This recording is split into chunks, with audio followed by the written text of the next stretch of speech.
So you let me know when you're ready, and we can get going. And for the folks who are going to be watching either in real time, because we're got a few people here on the Zoom session. We've got a Facebook Live event via the SecuRepairs Facebook page. I don't know how many people actually watch that. Or if you're going to watch it on your own, let me introduce myself. I'm Paul Roberts. I'm the founder of SecuRepairs, which is a pro security group, volunteer group that is made up of information technology and information security professionals who support right to repair. And we're at SecuRepairs.org. The only, the other thing I wanted to make aware of is our newsletter, which is fighttorepair.substack.com. We were Fight to Repair before Louis was Fight to Repair. but it's all good, baby.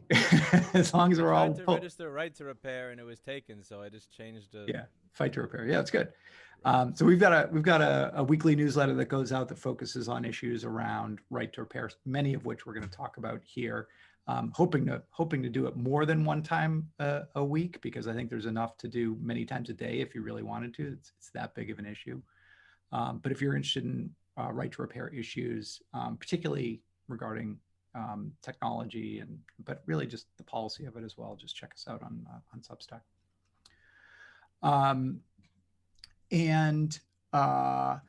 So I started SecuRepairs a couple of years ago,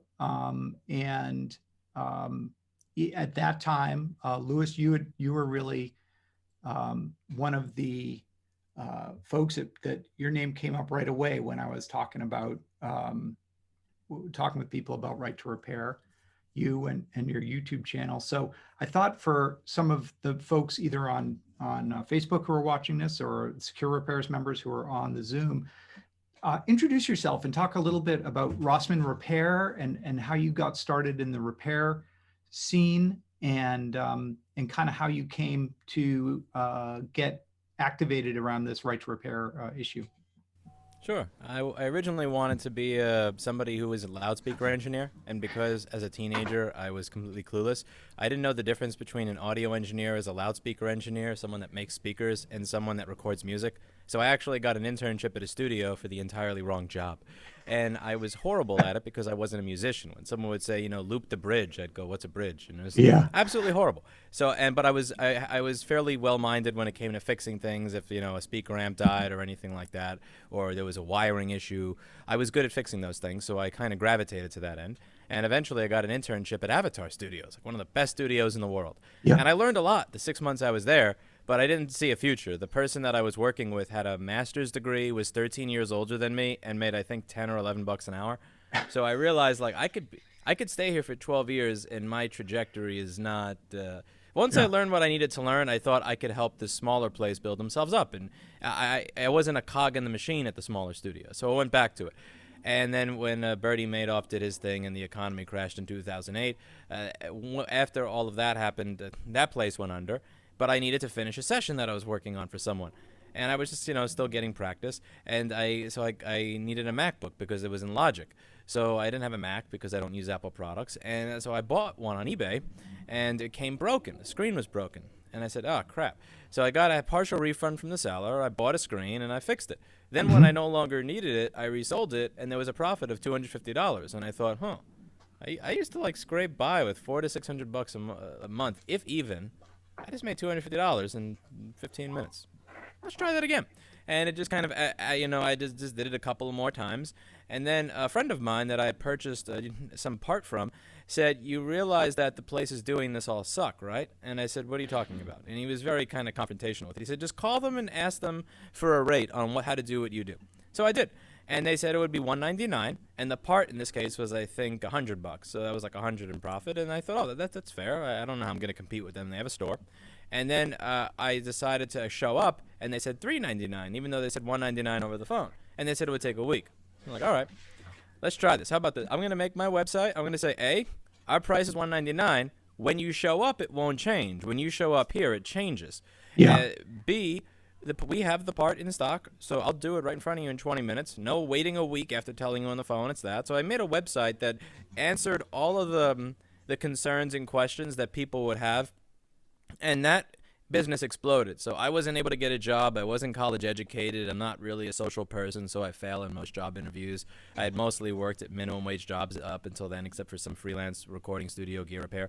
And I had this thing going that eventually just started. First it was $100 a week, then 200, then 300, then 400. Once it hit 1,000, I said, I didn't show up for my chemistry final in college, and I just decided to try doing this full time.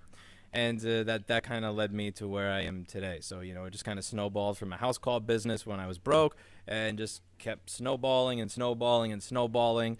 Some years in the beginning really sucked, but now it's at a point where I have over a dozen employees in a store in New York City.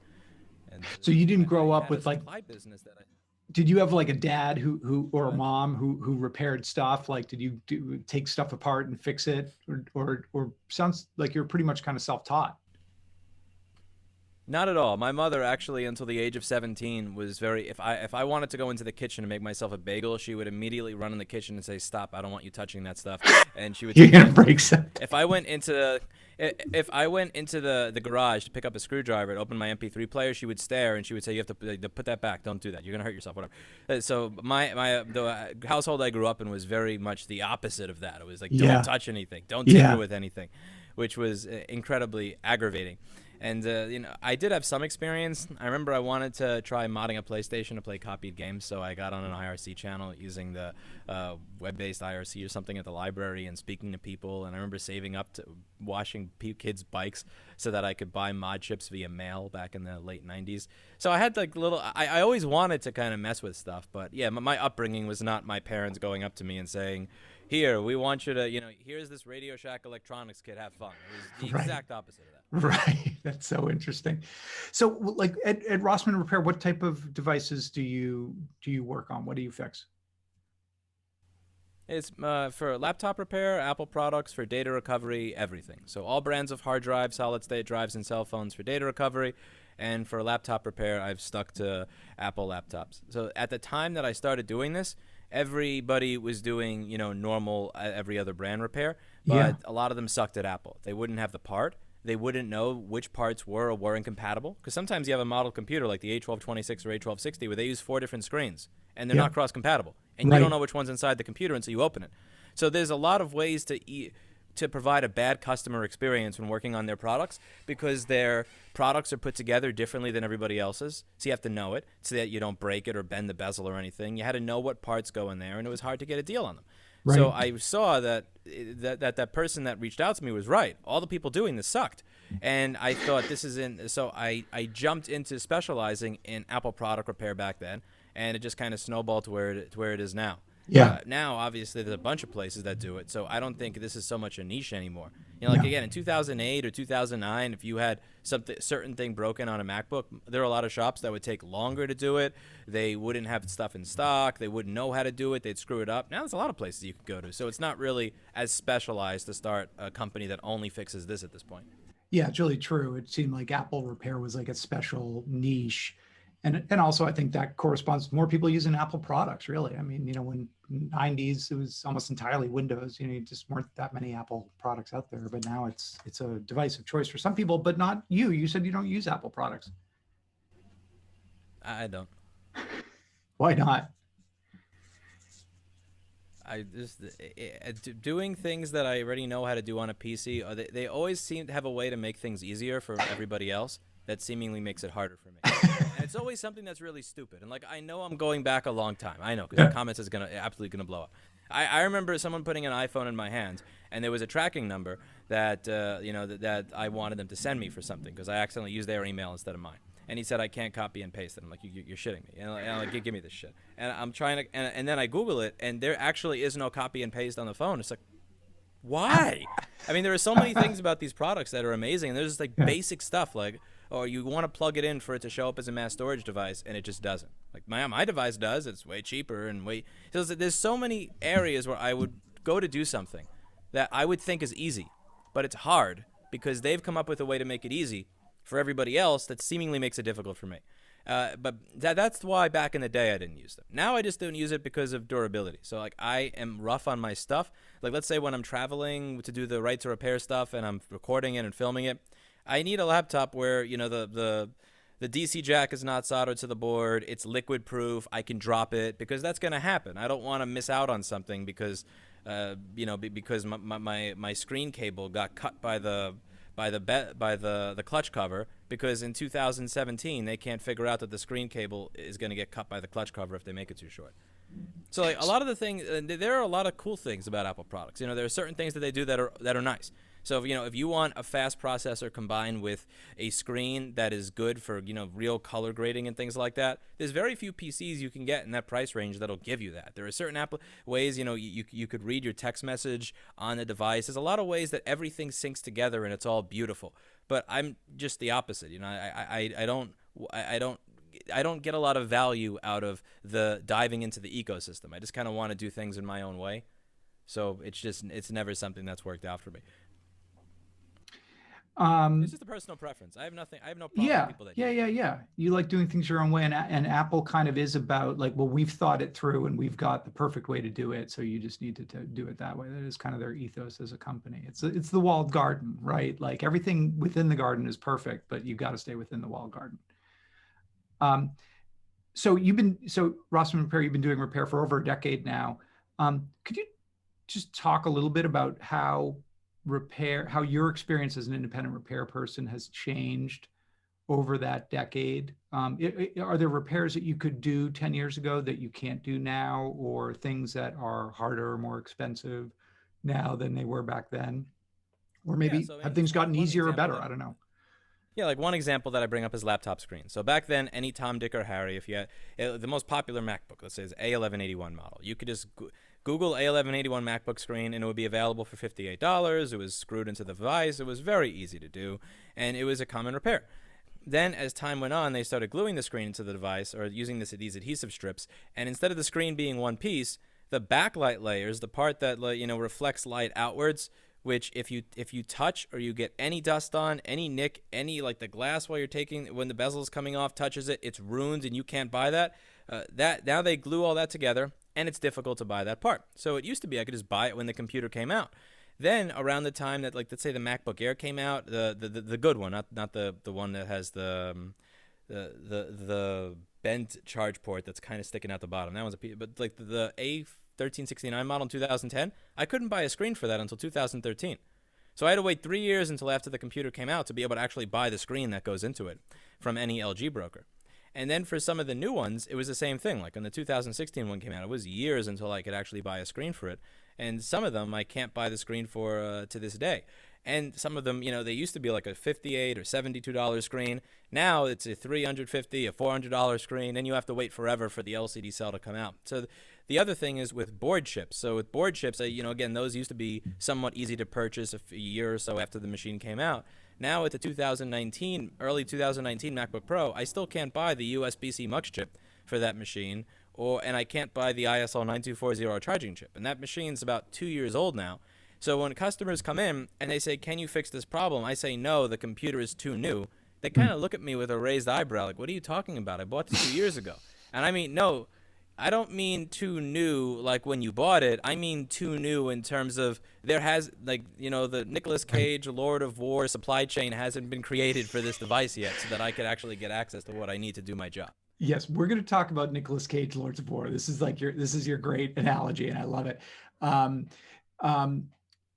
Was there a point, so like right to repair, like when you started Rossmann Repair, I mean, this was way before I became kind of aware of right to repair as an issue. Was it something that you were aware of back then? Or was there a point at which you kind of became woke to the fact that there was this issue with independent professionals like yourself being able to just do their job and fix electronics? It's really weird, and I'm kind of embarrassed of this, but it took over 6 years for me to even ask that question of myself. Yeah. So in 2010, I started a supply business that it failed epically by 2013 or 14. But the idea was most of the profit margin in this business was from finding parts for discontinued stuff that was still popular and figuring out a way to stock them at a reasonable price. So if I could get a part for $80 that someone else is paying $220 or $250 for because it's now considered rare, I could make a much larger profit margin doing the repair. And if I was able to buy them in a new box, not like pulled out of another computer where it's used and disgusting, I could actually offer something better to the customer. So I started, I started a supply company at the end of 2010, and the whole idea was to buy up these rare these screens for all these devices, try to scour the corners of South Korea or Taipei and figure out where there are unused boxes of screens, and buy them. And I never once asked the question, why can't I just buy this from LG or Sharp or LG or Samsung? Samsung, yeah, right. Or Chime. Why can't I just go to their site, go to the contact, and go, I want to buy a pallet of 1,000 screens, give me a quote? It never occurred to me until like 2013 or 14. I just kind of accepted that this is the way it is, which is so weird because you would have thought that after like 4 or 5 or 6 years, I would have just kind of wondered why. Like, why is it hard? Well, answer that question. Why is it hard? Because they tell the manufacturers, don't sell to us. I mean, that's what it comes down to. I mean, and Intersil or Renesas has this on their Facebook page. Someone asked for a chip and they said, sorry, we're only allowed to give that to the manufacturer. Even though that is illegal, right, under antitrust law, like you can't refuse to sell parts to people. You can't. You're aware of that, right? Like that's completely illegal business behavior. I'm not going to pretend to be a lawyer. It sounds unethical. It is illegal. Yeah. Hey, I'm sure that there are some items where you may be able to say that we're not going to sell this to anybody, but I can't imagine like a charging chip.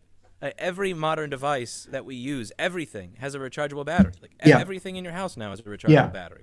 So to say that, when this thing that's very commonly, most common function to break in any modern device stops working, you can't fix it because they have a monopoly on it. That's kind of weird.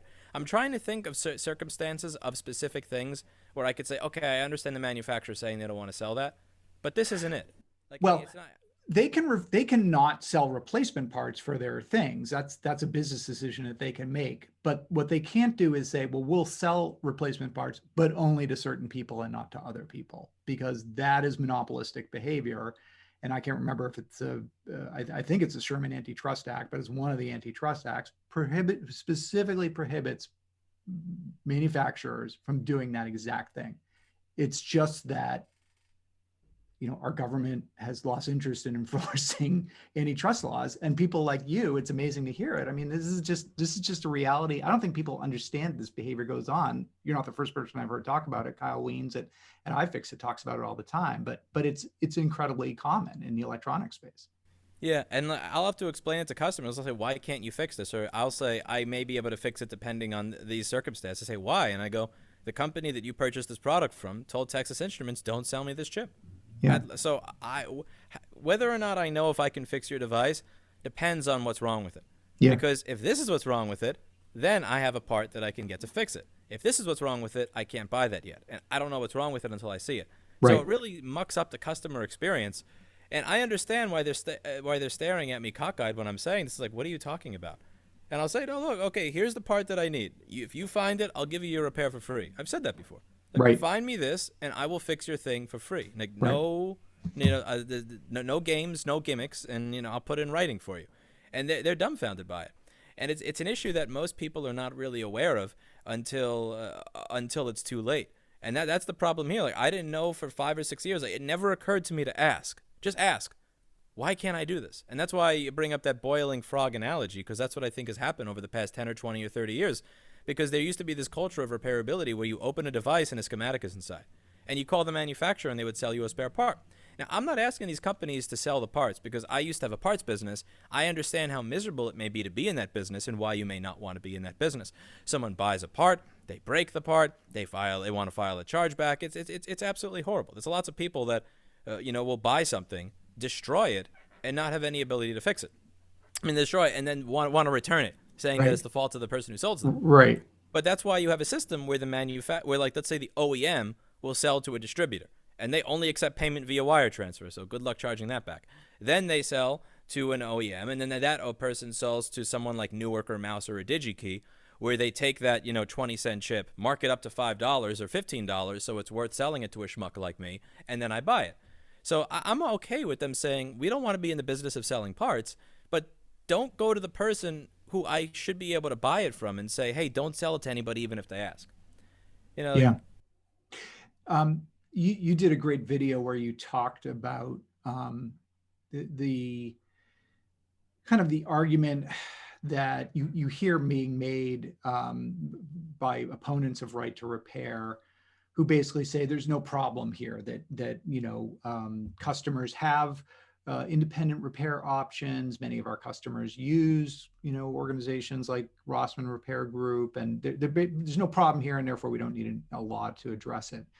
And you did a great video where you talked about why that's wrong, and how the difficulty of even things like obtaining parts, like all the kind of crazy machinations and weird backroom conversations that you need to do just to get your hands on replacement parts, and like what that's like. So maybe for our audience, just talk a little. Oh, and you also talk about you need to explain the Nicolas Cage analogy that you make for people who might not have seen the movie, but just talk about that, and how the fact that you have a profitable repair business does not mean that there's a free and open market for repair and that you're not constrained.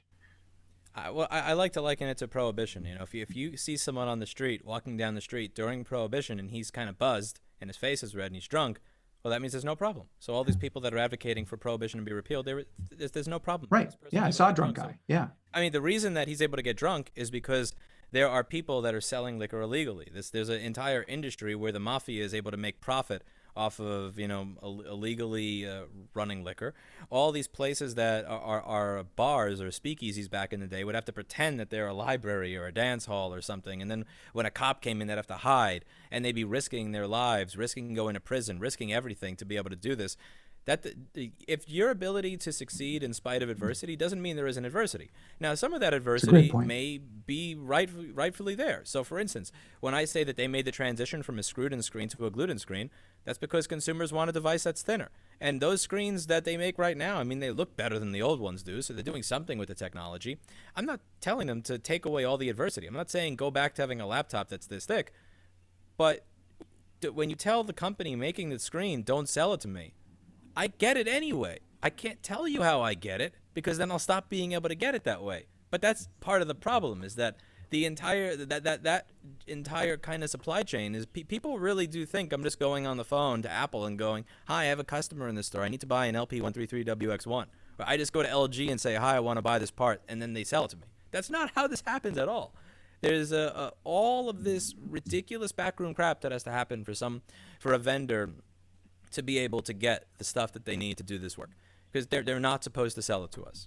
They're not supposed to sell it to us. So what's the backroom crap? What is that?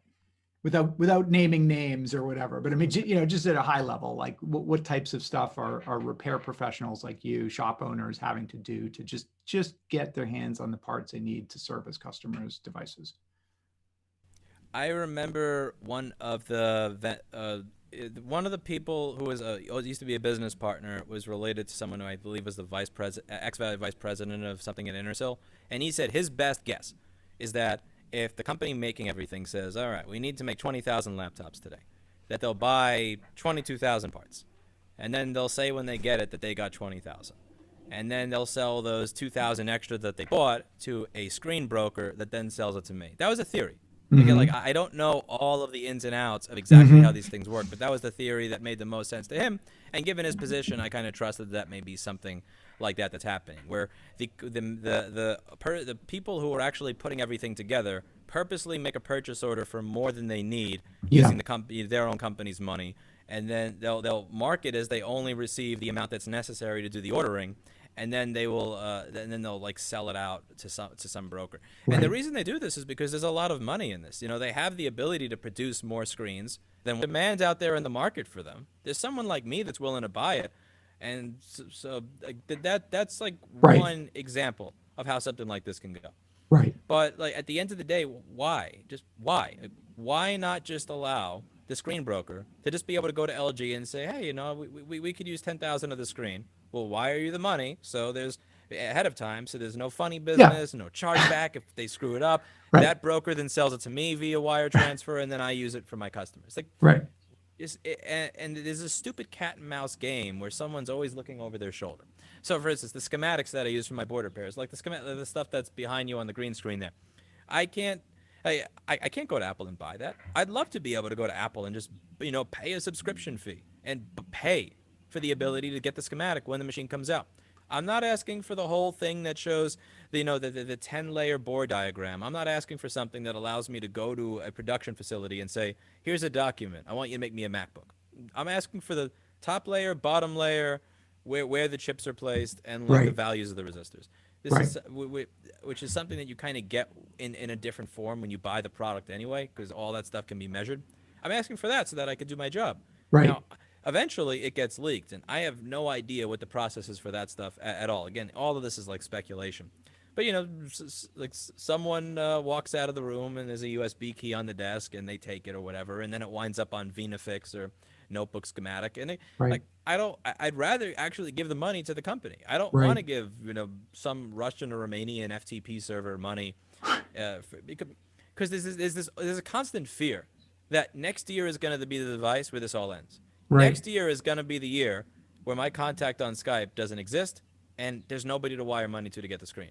Next year is going to be the year where I really can't get the chip, not even like just through normal channels, but through anybody. So there's Right. always this thing that's kept me from like really going big and reinvesting in this business is never knowing if I go all in and reinvest all of my personal savings that I want to be able to use to buy a house and retire someday out of this dump of the city and all that.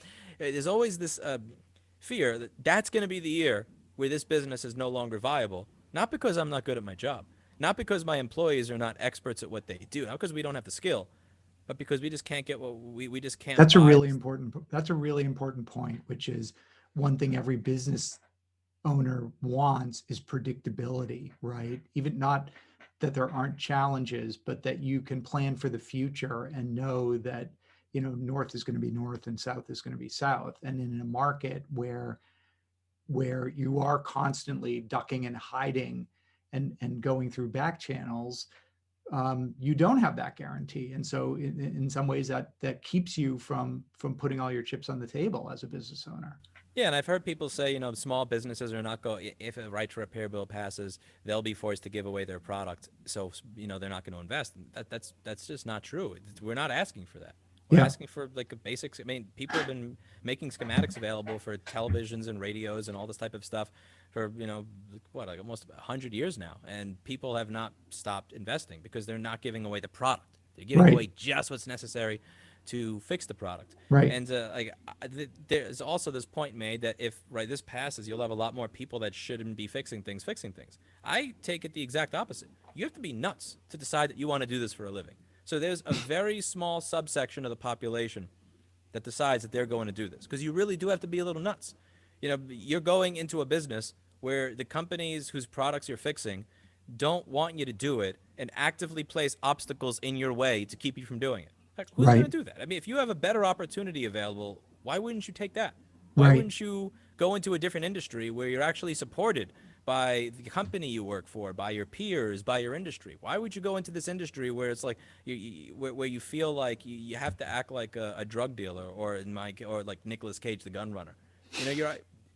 You're either doing it because there's way more money available there than everywhere else, you don't have opportunity somewhere else, or just because you love it, it's a hobby, or you're insane. In my case, it's like a little bit of all the above.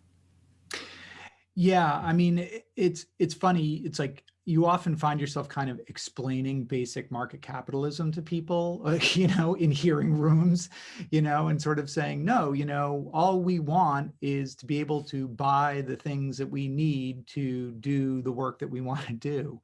And somehow that argument, I mean, just sort of the example you use and the argument that gets made often is, well, but we want the right people doing these repairs. We don't just want anybody doing the repair. And it's sort of like, well, because you're going to hurt yourself, or the lithium ion battery is going to explode in your face or something like that. And it's sort of like, well, who cares? Like, it's my thing. I can fix it if I want to, or I can hire somebody to fix it for me. Like, this is what it means to own something. But As I could understand and respect the argument to an extent, like not fully, but to an extent, if it was GM, Ford, Toyota, Tesla saying that, because those battery fires are kind of scary. But I've blown up phone batteries before, and like I know someone in the comments is gonna say how horrible this is. Don't I know that you can get a 30 this out of the other? It's like I've seen phone batteries go up. It's yeah, not the same as a Tesla battery. It's not the same as an e-bike battery. right. I've blown up e-bike batteries. I've blown up 4 e-bike batteries. I've blown up phone batteries. I've blown up laptop batteries. Not on a daily basis, but it's been at 12 or 13 years doing this. It's happened. I blew up one phone battery, and an employee blew up one laptop battery that I have on camera on my channel somewhere. Is Well, it dangerous? Like yeah. if you set it on fire and then you just lay on it? Yes. But like when they make the safety arguments, I can't respect the safety arguments when they're made on a cell phone. I can't. Like the amount of freedom that you would have to take away from every other aspect of modern society to make that argument in good faith is insane. You're allowed to change the brake pads on a 4,000-pound car that goes 70 miles an hour. That's gonna that's gonna hurt a lot of people way more than if you nick your cell phone battery and Yeah, you push it cars. away from yourself. Yeah, cars slip off of jacks all the time, and unfortunately in this country, people die working under their car every year. It is tragic for those people, but the benefits to society of having people be able to fix their own cars, far outweigh, the cost in lives. And I you can like to kill say, others. I've got a circular saw in my basement that spins at a few thousand RPMs and can cut a limb off. But if the blade goes dull on that, it's my right to replace that blade with a brand new razor sharp circular saw blade because it's my property. And so we let people do dangerous stuff all the time. I don't know why suddenly lithium ion batteries represent the apex threat to human survival. What You've traveled around. I've run into you in Massachusetts testifying before legislators in Massachusetts for digital right to repair, and you've been either virtually or physically at a lot of these hearings. I'm really interested in your thoughts or reflections on that experience, what that's been like for you, and what conclusions you walked away from all that testimony with. It's often degrading and aggravating because, well, you get to speak for a minute, and then the opposition gets to speak for a minute, and if they made something up, well, your minute is up, so you can't respond to it. Mhm. Oh, they said a part in a microwave that doesn't exist explodes when it doesn't, and also that part doesn't exist. Too bad. You already had your speaking time. They had theirs, so you're done.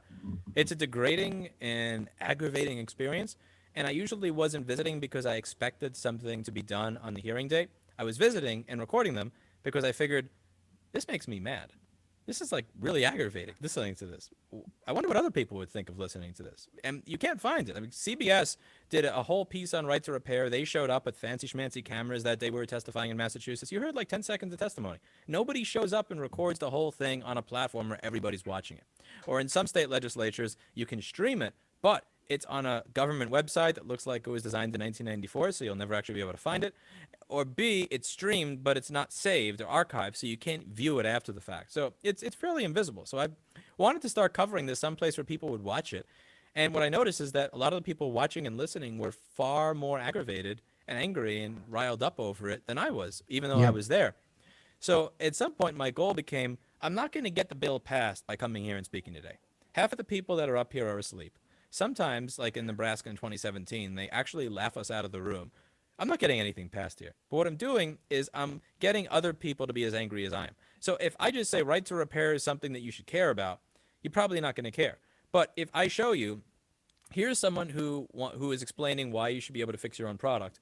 Here's someone explaining to you how that product may explode. You're probably gonna be really aggravated by that misinformation. And then when you see, you're expecting the politician to say, "Wait a second, that's not true. That's ridiculous," and to kick them out of the room. And when you see the politician say, "Oh yeah, that's a good argument. Let's shelf the bill," that gets people personally invested.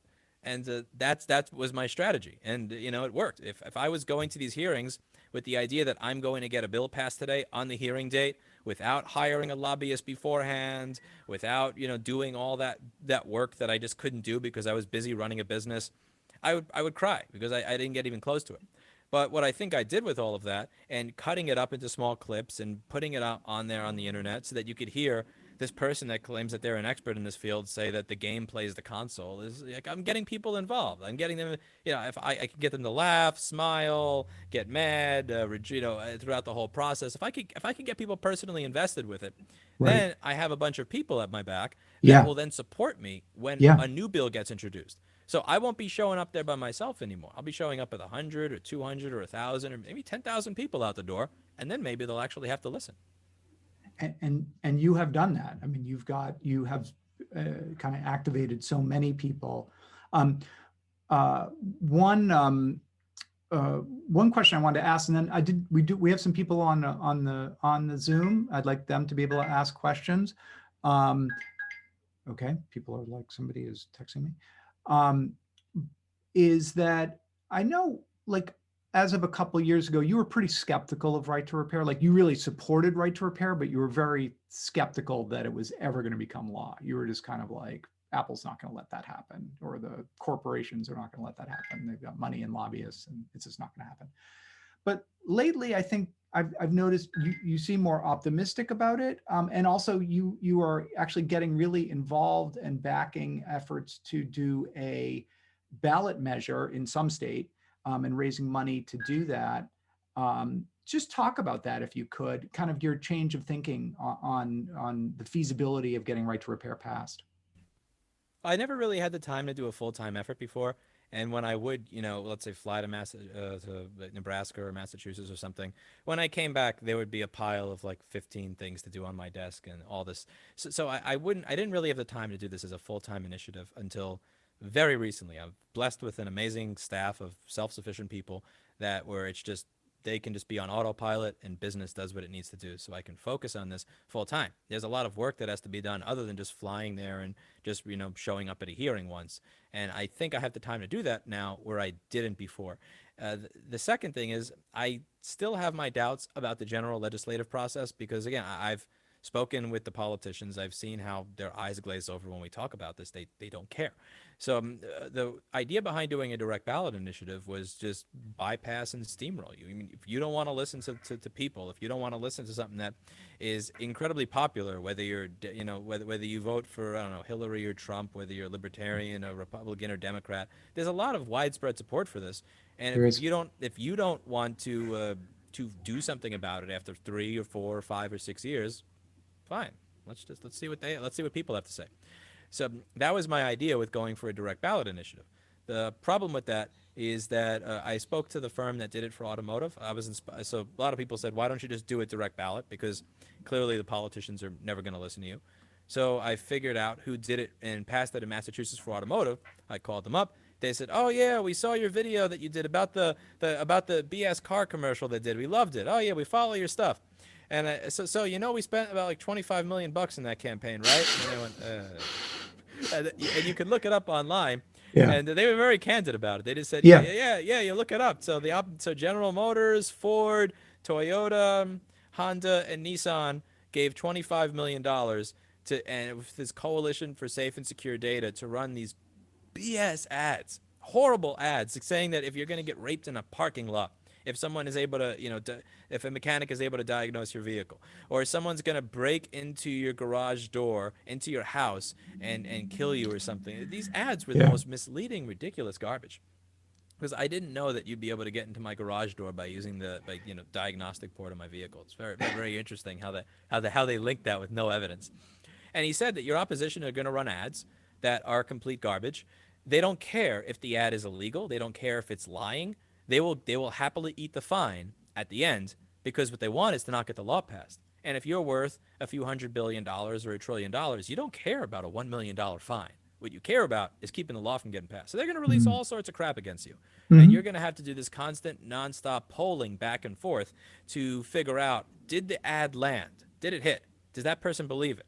What demographics believed it? Then you have to figure out how to reach those demographics and convince them that it didn't hit, that's not true. So you have to make your own ad. So it's this constant cat and mouse game. And he said, pretty much whoever yells the loudest is going to be able to win. And so he said, you're looking at $5 to $20 million to be able to do this with polling, signatures, yard signs, op-eds, television ads, everything. That's the nonstop making people aware of why your opposition is lying, and Hmm. figuring out if your opposition's lied actually worked and on which demographics they did. Now the so I made a goal of 6 million because I believe that if I said, he said 5 to 20, I figure if I Yeah. put 20 as a goal, people are just going to say that's impossible. Like, why the hell bother? So I'm hoping that if I even got to the low end of it, I could, maybe use some new media, YouTube, hopefully YouTube fame or whatever would be able to help boost the message out there a little bit, get more people involved so that you don't need the higher end of the budget. Yeah. But the other thing is with it, what makes a direct ballot initiative risky is right now when these bills fail, I always have the excuse to fall back on of, well, they had the choice. This is something that people and small businesses widely support and is the right thing to do. On the other hand, you have a bunch of corporate lobbyists that are fear mongering, explaining to the politicians how their lives are going to be hell if they pass this, and who knows? Maybe they're willing to fund the campaign of their opposition if they say yes to right to repair. So like there's scales there.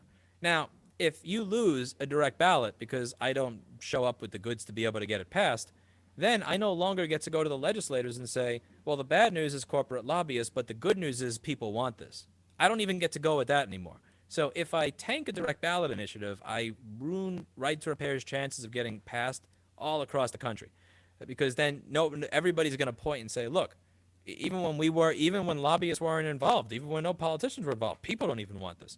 So what I wanted to do is if I raise enough to do a direct ballot, I do direct ballot. If I don't raise enough to put it on the ballot and actually win, then I would support existing bills in existing states using the money that was raised. And one of the things that I learned is that several of these states, like Colorado and Washington, there's no right to repair lobbyists. It's not even like they have 20 lobbyists, we have one. We have zero. So in many of the states where these bills are introduced, Yeah. we have, the bill gets presented, 20 people show up to explain why this is bad, why it's bad for their political career, why it's illegal, why, batteries are going to blow up. And on the right to repair side is literally crickets. There's just nobody knocking on their door saying we're the right to repair lobbyist. Yeah. So I think having that in all of these states would add to it. And I also am more optimistic because when I started doing this and I made my first trip, I had about 900 or 1,000 subscribers on YouTube, and now I have 1.56 million. It's like when I started doing this, nobody knew who I was.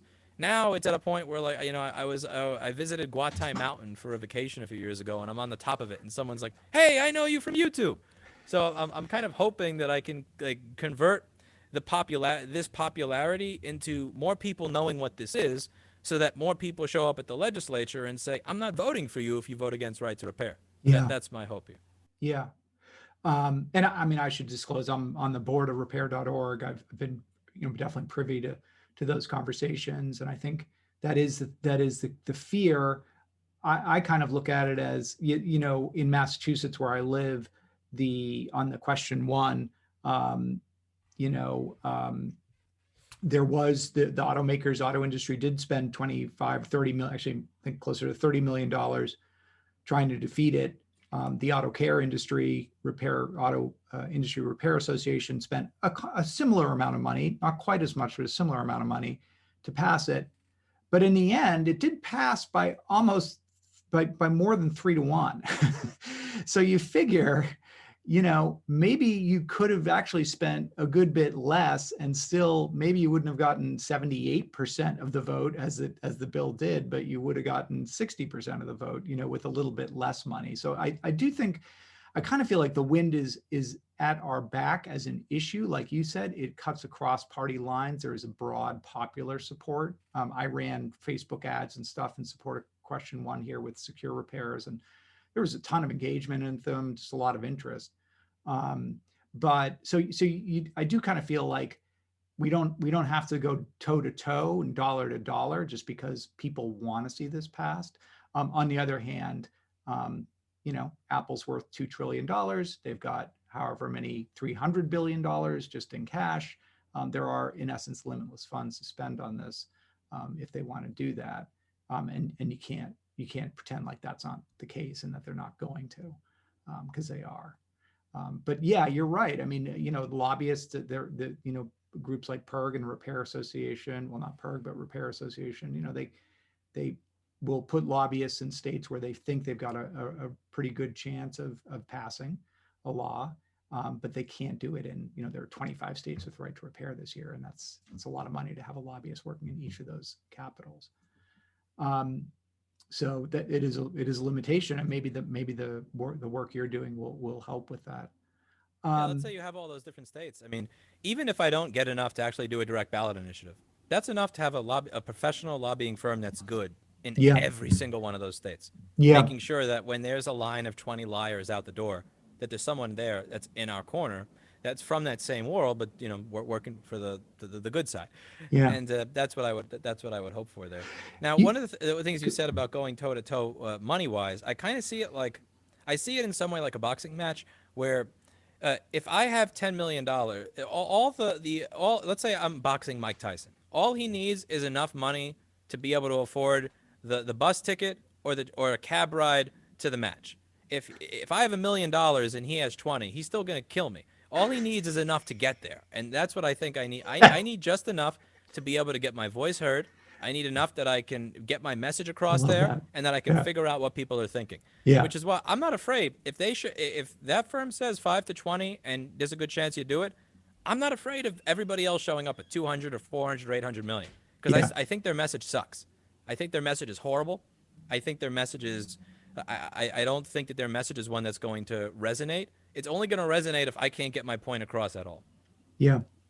Um, you're an independent repair shop owner. You're very vocal on this issue. I've seen other independent repair shop owners testify in states like Colorado and Massachusetts. Um, the community as a whole, though, is kind of quiet on this issue, and I'm interested in your thoughts on why there aren't more business owners like yourself, because in my experience, those are very powerful voices in hearing rooms to get, hey, I'm a small business owner in your district. I employ X number of people, and getting this law passed would really help me grow my business. But it has been kind of hard to get those people to come out.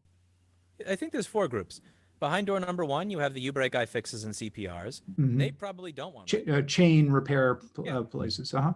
What I imagine they would want is to have a backroom, a backroom arrangement with the manufacturer themselves. They want to Mm-hmm. legitimize themselves enough, even though many of the I'm not even going to get into the U-break iFix and CPR stuff that's been to my store. We'll just keep that for another video. But from the franchises that they want, I imagine, a backroom relationship with the suppliers. They don't want right to repair for all. They want right to repair for them.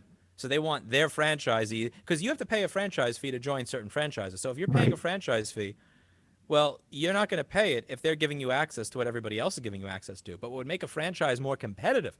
So here's why you should convert to being our franchise would be if they could say, well, we have access to what every other repair shop doesn't. So I guess you have to become a U-break iFix. You have to become a Right. CPR. Right. So they have I don't imagine that any franchise has any interest in right to repair. They want to privately lobby the companies for a mutually beneficial relationship that's exclusive to them.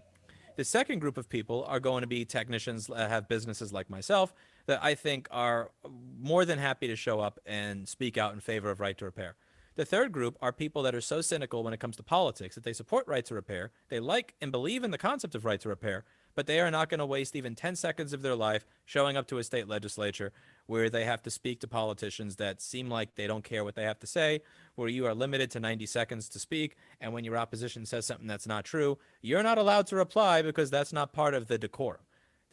People have reached the height of cynicism and aggravation with modern politics, and that can be demonstrated just anytime you turn on the news for the past 5 or 6 years. So Yeah. I think most I people mean, that think Colorado hearing got written up. I don't know if I can't remember if you testified at that particular hearing. I did. And it was where you had the people talking about being unable to get somebody to replace a battery in their wheelchair for 3 months because there's one company that does authorized repair that has 80% of the wheelchair market in Colorado, and they're terrible. And people literally talking about sores that festered on their bodies and sent them to the hospital, not being able to, I could do, my son could do this repair if I could just get the part, but I can't, and they won't come out to service me. And then just to hear these legislators be like, legislators who asked no questions during the question and answer session say, I've still got some unanswered questions. It's just like, you didn't ask any questions. How can you have unanswered questions? Everybody's in the room. Ask the question. But that's just them saying, you know, sorry, I've been We bought. don't care. I've been Yeah. bought. Yeah. So that there's a lot of people that support this, but they are so cynical, and I'm not going to blame them for it because I share their cynicism in many ways. That there's just no point. That there's nothing is ever going to change. Because on a lot of issues, there are issues where a lot of people agree on things and just nothing ever changes. That's why Yeah. Congress has the garbage Yeah. approval Yeah. rating that it does. Yeah. And the fourth group of people, this is a smaller group, but it still exists. And I have to, there are people that just see that my name is attached to right to repair. And because I come off as and kind of am an asshole, they immediately just say, oh, fuck that guy. So, and I think I think It's a it's very small group, Louis. A very small group. probably it's larger than I probably think. But the problem here is that like, I have no idea why my name or my YouTube channel got so associated with this. Like when I go back and I arrange my videos from oldest to newest, this is just a guy ranting in a chair, incoherently about what bothers him. It's like Grandpa yells at Sky, the Simpson meme. So I don't understand. Of all the people that could have became popular talking about this, it's probably a travesty that it's me, because I don't know how to present myself. I'm not a great person socially. I don't know the right things to say at the right times. I'm not good at making friends. So there are people that just say that see that I'm associated with it every time there's a news article about it and just like screw that guy, and by association screw that movement. And that happens a lot in modern politics. There's a lot of causes that would actually benefit someone, but the politician talking about it is not the politician that's on their team, Maybe. team red versus Yeah. team blue. So let's say I hate this idea immediately because this person's talking about it. But those are the four groups, and I think you're never going to get the franchises to care, because right to repair, if that comes out, means that there's more competition for their franchise. If I can get access to this tool without having to pay you 3 or 5% of my yearly income, why am I going to be a franchise anymore? The franchise actually has to be better at what they do. People like me are going to show up all the time. The group that I think you really got to activate are those people that are just so cynical they figure there's no point.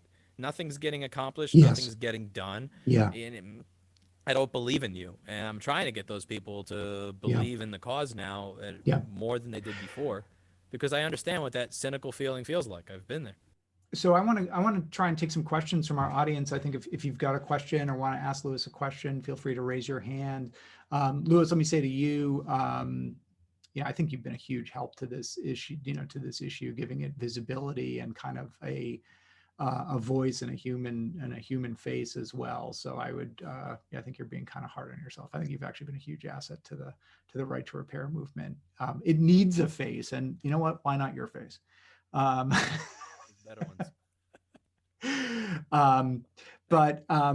So let me just say, I'm not saying we only have a few people online, so I just want to make sure everybody had a chance to ask questions. You can raise your hand or use the chat window if you don't want to go on screen. That's totally fine. In the meantime, let me just with the few minutes we've got left, let me ask you, what is, picking up on that last point, like what is your message to the discouraged and disappointed or the sort of cynical folks out there about right to repair and why they should care about it and get engaged with it? It's one of those things where each individual person thinks I can't make a difference. And it's like one person is not going to make a difference. And they're right. One person is not going to make a difference. But the only way to get a large enough group of people that you will make a difference is if each person just stops thinking about that for a moment. If every individual says, well, I as an individual just calling my legislator are not going to do anything, or me showing up is not going to do anything, I'm just one person, then nobody shows up. If everybody puts that aside for just 1 second, imagine if you had 40,000 people show up at the Boston State House. Just imagine. I mean, like, it's not out of the question. Like, crazier things have happened. So if each person thinks that them as an individual can't do it, you don't get a group. You don't get a large group of people without combining a bunch of individuals. It's really true. And, I don't know if you've heard that. I mean, what I've heard often from legislators, and it kind of pisses me off, is like, we're just, we're not getting a lot of emails and phone calls about this. And it's sort of like, and kind of at first I was like, oh yeah, okay, we need to get people to send more emails. But, at a certain point, I think what I've interpreted that as is, where's the people's lobbyist, basically? Like, TechNet, they're guys outside my office every day, when I step out there to grab my elbow and whisper in my ear. And you don't have anyone doing that. And it's sort of like, well, because people are out there leading their lives and working and raising their families and doing all the other things that they can do. So, the people don't have a lobbyist, and they don't have lobbyists, working on their behalf to get, pro-social legislation passed. But that doesn't mean that therefore it should be ignored. I mean, I That's going mean, to change very soon. But yeah, again, if a ballot initiative cannot be done, a lobbyist can be hired for every single state in the country that does this professionally, that I yeah, coach and that I work with, so that they know exactly what to say. And that's changing, and that's something I'm happy about. But what you said is that's another point that I forgot to mention, is that there are people that will hear the hearing, and it'll be 1:30 p.m. on a Wednesday, and someone will say, well, there's not a lot of other people here. That pisses people off. Like a guy that works at Walmart, he can't change his shift without getting fired. yeah, I couldn't do this type of work until 2015, yeah, because it wasn't until 2015 that I had the luxury of yeah, paying $200 for a plane ticket or a last minute Amtrak ticket, and a hotel room, and missing out on a day of work, missing out on 100 or 200 or 500 or $1,000, so that I could speak to legislators that admittedly are most likely going to blow me off that day because I'm just one person. A lot of people, they can't afford that. Many of these repair shops started where I did. They had $268 left, and they bought a couple of parts and tools, and it was their like their YOLO, as Wall Street Bets likes to say on Reddit. This was their one chance to get out of working a shit job, and they're not going to give up their ability to pay their rent, or risk skipping out on their rent to show up and speak here. They don't have that luxury. They can't. It's one thing if you held the hearing at like Saturday, Sunday morning or something. These hearings get held at like at 1:30 p.m. on a weekday afternoon. People have jobs. yeah, yeah, They can't show up to this. They can email, they can call. Just yeah, because you don't see them here doesn't mean that they don't agree with this. yeah, And one of the reasons that I showed up at all these different hearings is like I'm at a point with my business where I had the luxury at that point. Like when flew out and met you, I went to Massachusetts on I think 1 or 2 days notice, because the hearing wasn't announced until like last minute. So that was a very expensive ticket. I paid for the hotel because I can do that. I had 12 employees that were running my store that did a good job. I didn't have to sit there and fix the boards or replace the screens. But all these other shop owners, they have to be there. They may have entry-level employees where a customer is trying to trip them up on a regular basis. It may be hard for them to just be able to show up here and speak. And some of the people that did speak took a sick day or took a day off and lost $200 just so yeah, that they could do so. So there were a lot of people that said, in the yeah, comments, I'm very mad by him yep, saying that I couldn't show up here. And one of yep, them actually showed up the next time in Maine and said, I heard you say that not a lot of people showed up from this state. The reason is because I have a job, sir. I can't be here at 2 o'clock on a weekday. yeah. But TechNet, CSA, I mean, they fly up from DC to wherever, New Hampshire, Maine, wherever the hearing is, those folks are there at company expense, and you can count on it. So we get a couple questions, and then we'll break because we're coming up on the top of the hour. We're at the top of the hour. Emil asks, would there be any benefit to explore advocates in the carrier space, e.g. the mobile carriers that sell mobile devices to their customers? Maybe selling hardware from company A could be unfavorable, as stifling right to repair is an environmentally unfriendly practice. Um, Thoughts on that? All I know is that in Verizon here in Massachusetts, and maybe in New York too, Verizon's running a huge ad campaign that if you've got a cracked screen, you can bring it in and they'll give you a brand new phone in exchange for your phone with the cracked screen. So, so much for, I, I imagine that selling insurance services is likely more profitable than caring about this. Like yeah, I think so.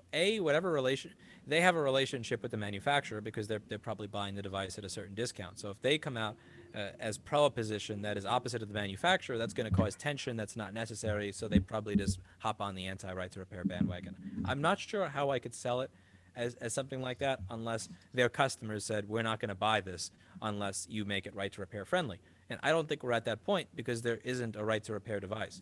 yeah, I have an LG phone. It's like I can't get a schematic or a chip to this. It's just, but if I want to buy a phone where I can get a schematic and buy all the stuff that's in, that they don't restrict the parts, I'm probably going to be using something with a cord. yeah.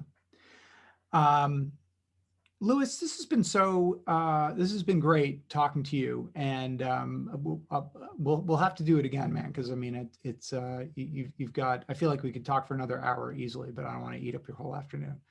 But thank you so much for coming on and talking to us, and thanks for all your great work in Right to Repair. Thank you so much for taking the time. I really appreciate it. It's been my pleasure. It's been my pleasure. We'll do it again. Take care, man. Take care.